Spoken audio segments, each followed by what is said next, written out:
Hi, Johnson. Can you hear me?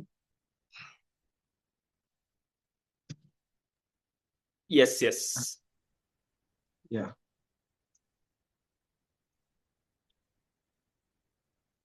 Yeah. But I can't see you though. One second.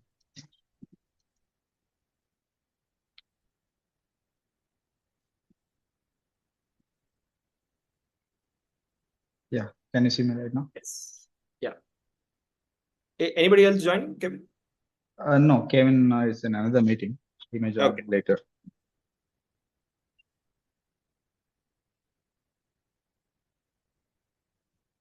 Okay. I went through your task sheet. So I just want to quickly have a couple of thoughts. One, when you guys have given when you have done evaluation with regards to other competitors, you have specifically focused on agencies and other traditional agencies.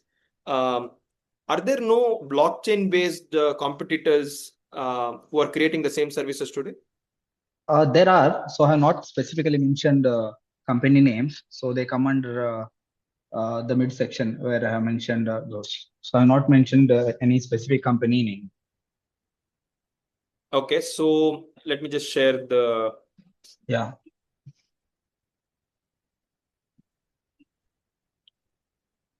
Okay, so which one are you mentioning? Under traditional agencies. So They these are come all. under. Yeah, have you considered all of those guys who have done for using blockchain the same exercises that you're doing? Yes, right. There is Okay, one, and there are other few companies. okay, fine. Yeah, please replace the Apple iPhone with the Legit Dog. Our application name is Legit Dog. Right, but I think this sheet was filled by you guys only, no? Yeah, I feel it. Okay, fine. So, just again, curious about this. Um, so when you are basically trying to again differentiate between. So okay, so let me just highlight what is today's discussion about. It's Yeah. about bringing a clear story around your product so that it becomes easier for anybody to communicate with the rest of the people. Now, this Okay. story has to have clear differentiator as compared to anybody else there in the market, so that it Okay. becomes easier for the customers to decide what you're basically building. Okay. Now, because you have done Okay. these exercises, you have already had some customers. Um, so I just Okay. want you to help me out with this exercise. Sure. Give me 1 second. I have Yeah. a doubt.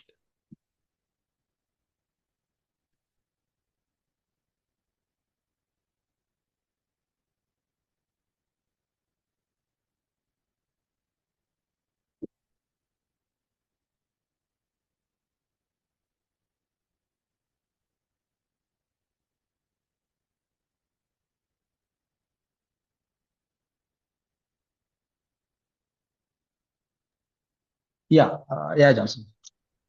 So today, when you're talking about your customers, can you define your customers? Yeah, our customers are government departments, universities, where they issue documents, some type of documents, whether it's marks card or under government departments, it is a caste certificate, marriage certificate, etc. Yeah, those are our customers. Okay. And specifically within these departments, who is your customer? So who is the one who is making decisions here? Under the university, it is the head of the university, and under the department, it is, of course, government.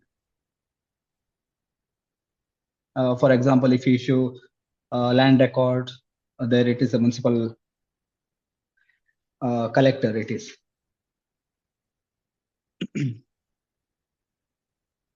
Okay. And any other ones? So district collector is what you're referring to. Yes, right. Even in the revenue department, so the land records, and so basically, if I look at Bangalore right now, so the one who is doing it is also an IAS officer, isn't it? Yes, right. So collector has authority for the district. Okay. Now, what? Kevin will also join. So he has finished the meeting. Yeah. Sorry. 1 second, I'll put it in speaker.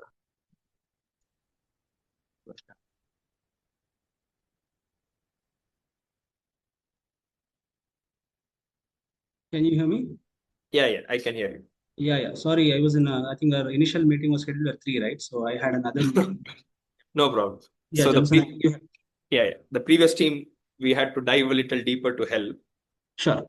So I'm just trying to. So today's exercise is, culmination of what you've previously done, but it is more about positioning and clarity in the whole product, segment. Sure. Becomes easier for you to also communicate with the rest of the experts who are going to come. Also help us to clearly differentiate and go to the networks that we are trying to reach out to. So what we have discussed so far is who are the customers. Again, very specific. In government departments, it's the collector and the IAS officers, and in universities, it is VC. Okay, is where we have just spoken. So I just want to know, when you're going for government department, what is the problem that you're trying to solve? Yeah, sure. See, I'll speak from the customer's angle because we already have the customers, right? Angle. So customers are looking at this from two lenses. One is on a macro level, as you know, the India is going under the scene of digitization, right? They're migrating away from paper means to online means, right? And when they are migrating to paper means to online means, security of the system becomes paramount. One is cyber security and the truthfulness of the data itself. So that is one point. And secondly, rather than saying problem statement, it is an opportunity and the policy decision. So there is a national blockchain policy in place in India, right? At least from context of India, which has kind of given a guideline or a mandate for all the government departments to migrate to blockchain for handling these records, right? So this is where the ask is, the policy as well as the security angle. And as you understand, policy stays on for 10 to 15 years, and we are in the initial stages of that policy. Let's say you talk about cloud policy. Cloud policy was gotten in probably in the last 10 years, right? And now you say there is 50% conversion. Other policy was bought 15 years back. Now it is almost 100% conversion.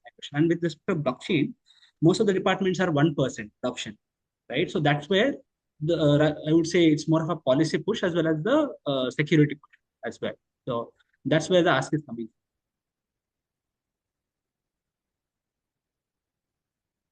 Okay. So the selling point to anybody today, if I were to go and talk to an IAS officer, what do I say? I basically say that digitization of all your records.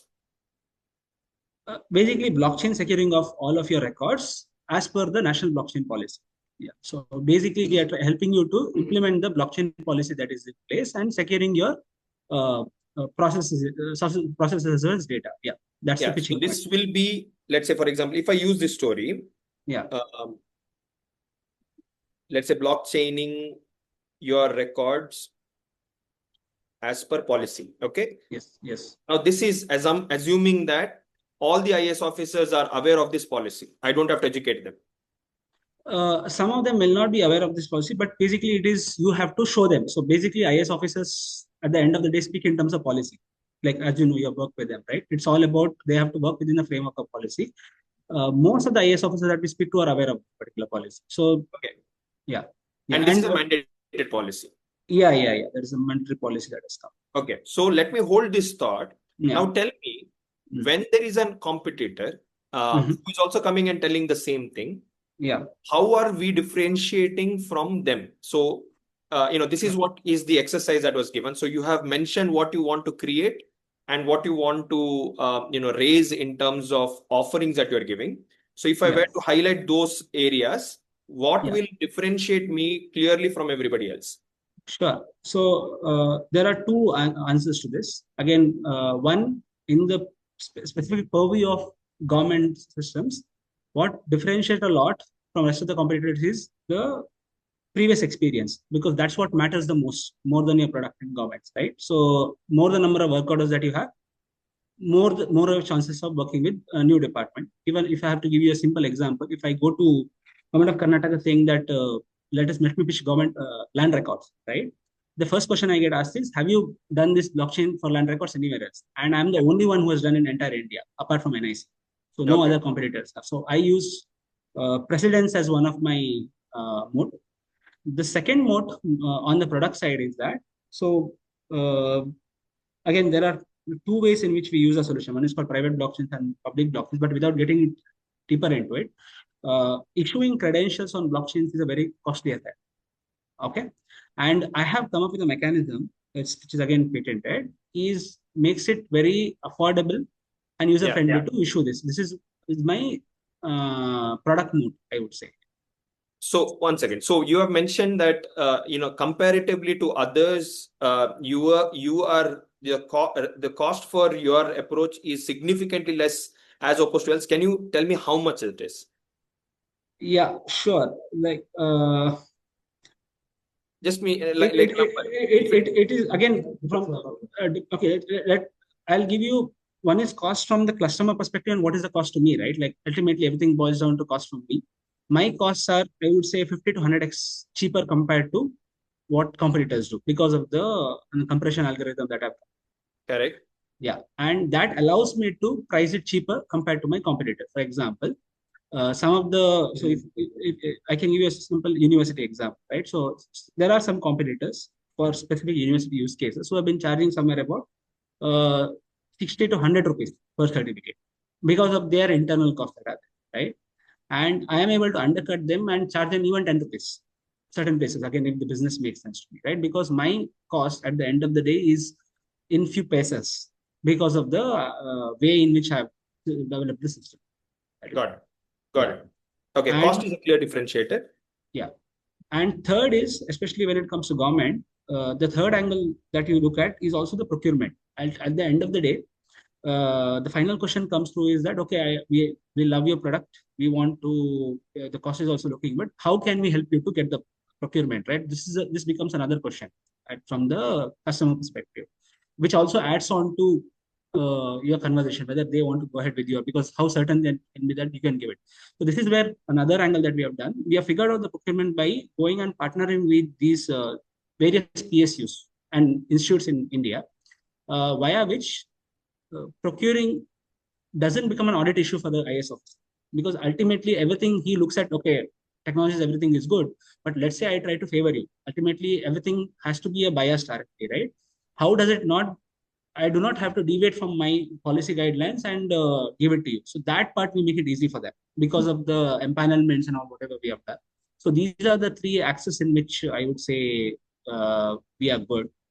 And again, there's a fourth angle, but it is specific to some of the use cases. Let's say, for example, right now, one of the main target areas that we have is land records right now, right? So the subject matter expertise, the process expertise that we have developed, specifically with respect to land records, is something more that we have, that none of the competitors that have. So I can go on, but the first three are the biggest moves, in my opinion. Okay. So, sorry, the land record thing, did you say security wise or what did you say? No, not security wise, but basically a subject matter expertise of how the actual mapping of the process is and how it can be fit into a software domain. So that is subject matter expertise is something that I have compared to all the other blockchain startups that are. Okay, but let's say if you were to provide that as a service, how would you provide that as a service to the customer? No, so basically the way I customize the solution is as a result of the subject matter expertise that I've gained in this particular domain. So no, the way is it ease of use or is it engagement, it's better engagement? It's better engagement, ease of use, and practicality. Practicality of the solution is more, and Now, when I spoke to, the Bangalore collector, so the issue was that although they have created Kaveri 2.0 and then they're issuing land records, digital land records, and he wants to make it 100%, and he's revamping the whole thing for your information. One of the challenge for them is, how will the people that they really wanted to service engage? Because today what they're saying is, the people who are using Kaveri 2.0 or et cetera, are mostly for litigations, right? Because there are so many misinformations and so on. Only litigation purpose they are coming to this, and the people who are actually supposed to issue marriage certificates and XYZ services from that portal are not able to do it, right? Yes. So when you say better engagement, you are basically referring to making sure that those people are also able to use this use this tool. Is that what I'm, Yeah, one is that angle of it, and whether it is, you know, properly solving the problem at hand as well. So exactly, you told that people are trying to use it as a whenever litigation comes, they try to use this, right? For example, in our case, I can speak from the experience of Chhattisgarh, whatever I've done. So, see, typical approach that everybody does is, okay, I'll take some record, I'll issue it on blockchain, and that becomes tamper-proof, right? But that is just solving the problem at half. So what we are doing, or what we have done in Chhattisgarh, why we are getting a statewide implementation in North side, we are not just stopping at that. For example, what we're doing is that we're not just looking at a blockchain technology solution, right? But as a solution overall. So what we have done after digitization, we have done something called as lineage mapping. So the entire history of the can be is digitized, is something called as lineage mapping is done, and that is put on a blockchain.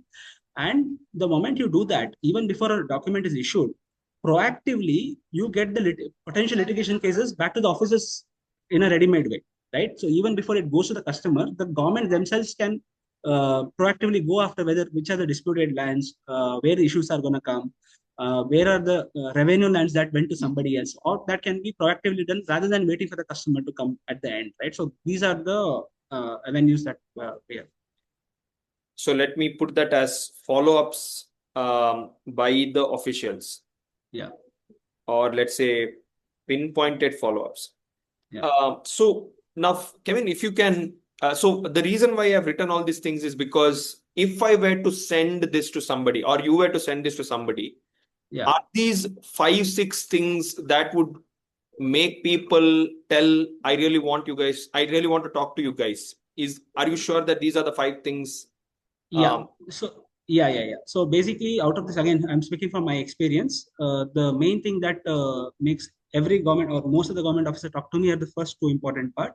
One is the policy, how his solution can be better from the policy panel. Secondly is my experience. So these are the only two modes which gets me a meeting. Then after that, it is all the other parts. Yeah. Okay. Now, Yeah. imagine if you were to create a 2-pager for me. Yeah. You can put these things and send it to me. Of course, with your experiences back and all that.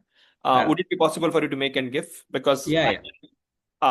so if you are confident about this, I would want to, straight away talk to Mr. Mullai Mohilan and get an appointment for you guys. So what I'll do is I'm meeting him probably in the next 2 or 3 days. Sure. But I can send it to him on WhatsApp, and because he's a software engineer, so he knows all these technology. So if these 4 or 5 things you are confident, just write it down, and I will straight away send it to him. Let's set up a meeting. Let's see whether we can do this exercise for Bangalore, because I know that he's wanting to do it, and he just spoke to me. He's the commissioner of Bangalore, or what is he right now? He's the one who is handling the Kaveri 2.0. Okay, all right. So he's from the revenue department then. He was, he's in the revenue department. He was earlier the DC of Mangalore. Okay, all right. Yeah, so he's revamping the whole thing. Okay, great. Yeah. BBMP commissioner also, we are very closely working. PDA also, so we can talk to him as well. We have started some work with him in a different front, but we can talk to him as well. Yeah. And if you want just from something, my knowledge, sorry to cut you off there. Just from my knowledge, right now they are getting this work done by the e-governance department. In your knowledge, he has built his own team though. Yeah. So I'm sure you know this. Compared to all the state governments, right? In Karnataka, specifically, IT projects are a bit tricky. What happens is that every project, whenever some interesting project comes up, the e-governance department comes up and puts its head out saying that we want to do it, right? And even in those cases, the way the government, I have seen the Karnataka government wanting to do is that, see, in all other states, they straight away either tender and give it to SMEs like us and we do it, right? But in Karnataka, the approach has always been different. Either they give it to the e-governance department because there's a lobby when I don't get into it. Otherwise, what they will do is they'll ask you provide manpower, we'll only build our team and do it. So that has been always the reservation in Karnataka for me. But I'm sure we'll be able to figure out something in case they are like the solution. So either of it, whether there is a chance in Karnataka or not through this man, because he is the right person to talk to. Second, because when we initially discussed about building these areas and all, he was very keen. and he understands this area. So at the max, he might help you.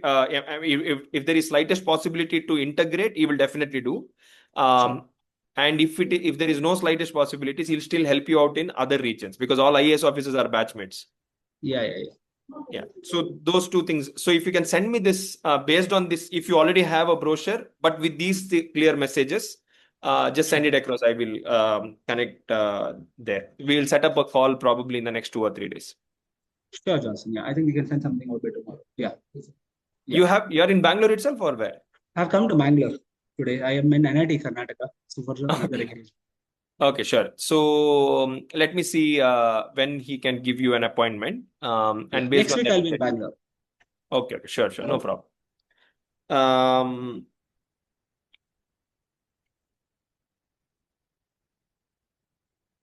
Yeah, so if you can just send collaterals on that, that is good enough. Just tell me what is your website again?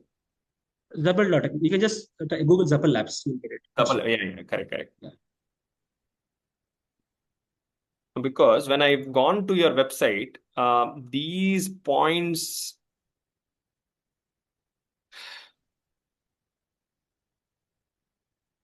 Yeah, so these points, right? I can see the other areas, but these points were something that I have not seen.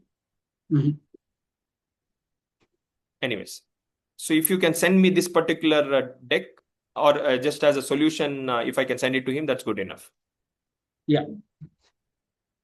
And in university front, so are you currently focusing on government front itself or even in university front? No, university front is something that we are taken a back seat right now because I think everybody who's concentrating on university front will get disrupted because of something we have done with the DigiLocker, NAT.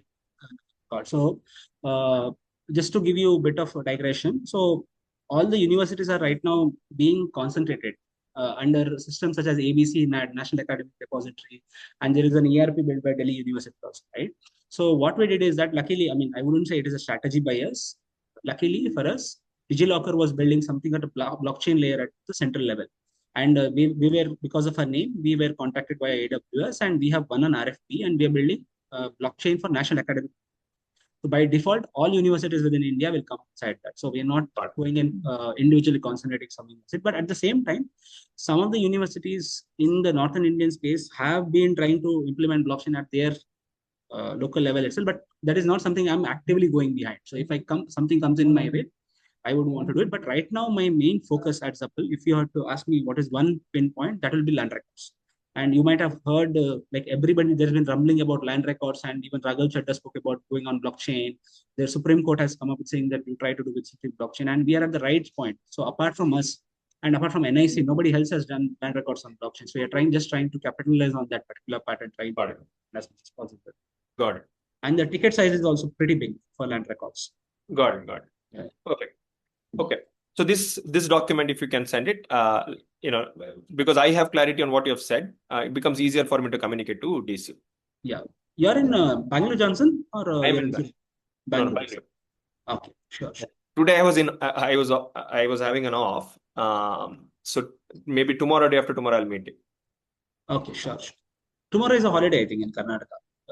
He stays in Orion Mall, the Galaxy, very close to my place. Okay, great. And we are in your hometown today, near Suratgal. Okay, perfect. Okay, let me know with BBMP or BDA you asked, right? So let me know what is something specific that you wanted to do with them. Sure. Okay, perfect. Chalo. Thank you. Thanks a lot, John. Thank you.